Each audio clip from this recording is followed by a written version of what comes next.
বহুদিন পর গ্রামের বাড়ি এসেছে অর্ণব। সে শহরে কাজ করে, সারা সপ্তাহ ওখানেই থাকে সে। আজ শনিবার, তাই অফিস হাফ ডে ডিউটি শেষ করে বাড়ি ফিরেছে। আজ সকাল দিয়ে দুজন প্রিয় বন্ধুর কথা খুব মনে পড়ছে তার। সে ঠিক করল ফোন করবে। যেমন ভাবা তেমন কাজ, সঙ্গে সঙ্গে ফোন করল সে। কেমন আছিস? আমারও চলছে। বলছি, অনেক দিনে দেখা হয় না। কাল বিকেলবেলা দেখা করবি সেই স্কুলের মাঠে? আচ্ছা, ঠিক আছে। তাহলে ওই মহান ব্যক্তিকেও নিয়ে আসিস সঙ্গে। হ্যাঁ, রাখলাম। কাল দেখা হচ্ছে তাহলে। এতদিন পর ওদের দুজনকে দেখা করার জন্য ডেকে শেষ কিনা আমিই লেট। জায়গাটা একদম আগের মতোই আছে রে, শুধু আমরা বদলে গেছি।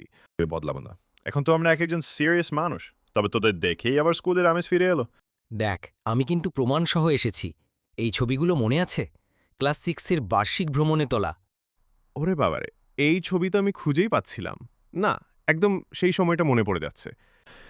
তোদের ছাড়া জীবনটা যেন অসম্পূর্ণ লাগতো সবসময়, কেমন একটা ফাঁকা ফাঁকা লাগতো রে। আমরা হয়তো দূরে ছিলাম, কিন্তু তোদের কথা আমি কোনো দিন ভুলিনি। গ্রুপে লিখলাম, দুজনেই এমন ছুটে আসবি ভাবিনি। তুই ডাকবি আর আমরা আসবো না। বন্ধু মানে তো এমনই হয়। আজও মনে আছে একবার স্কুল পালিয়ে ফুচকা খেতে গিয়েছিলাম, তারপর দিদিমণির ধমক। আর মনে নেই, তারপর আমরা তিনজন কাঁদতে কাঁদতে মাসিয়েছিলাম, অথচ আজ এসব গল্প হয়ে গেছে। কিন্তু বন্ধুত্বটা যদি সত্যি হয়, তাহলে সেটা কখনো পুরনো হয় না।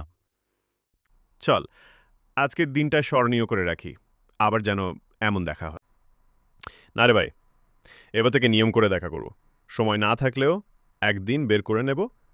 বন্ধুত্বটা ধরে রাখতে হবে।